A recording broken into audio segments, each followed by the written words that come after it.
तुम्ही अधिकारी आणि कर्मचारी माणसंच आहात तर मग रुग्णालयातील गोरगरीब आणि सर्वसामान्य रुग्णांना जनावरांसारखी वागणूक का देताय?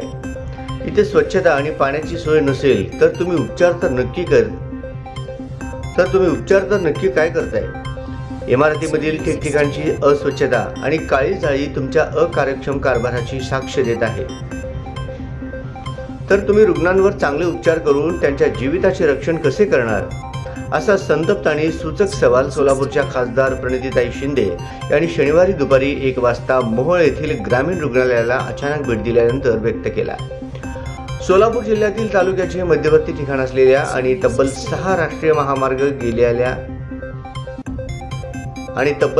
राष्ट्रीय महामार्ग गेलेल्या मोहोळ येथील ग्रामीण रुग्णालयातील रुग्णांची विविध सोयी सुविधांच्या अभावामुळे होत असलेली हेळसांड होत होती। ही अतिशय गंभीर आणि आरोग्याच्या दृष्टीने महत्त्वपूर्ण असलेली बाब कानावर गेल्यामुळे सोलापूर लोकसभा मतदारसंघाच्या खासदार प्रणितीताई शिंदे यांनी आज अचानक मोहोळ येथील ग्रामीण रुग्णालयाला भेट देऊन स्थानिक नागरिक आणि रुग्णालयात उपचार घेणाऱ्या रुग्णांशी संवाद साधला।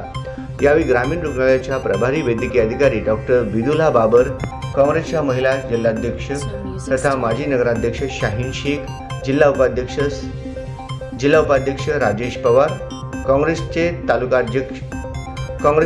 अध्यक्ष सुलेमान तांबोळी, खासदारांचे स्वीय सहाय्यक हाके, शिवसेना नगरसेवक सत्यवान देशमुख, कृष्णदेव वाघमोडे, नागेश खिलारे, सुरेश शिंदे, कदीर शेख, राजाभाऊ आष्टोड, बागवान यांच्यासह विविध क्षेत्रातील सामाजिक कार्यकर्ते आणि पदाधिकारी उपस्थित होते।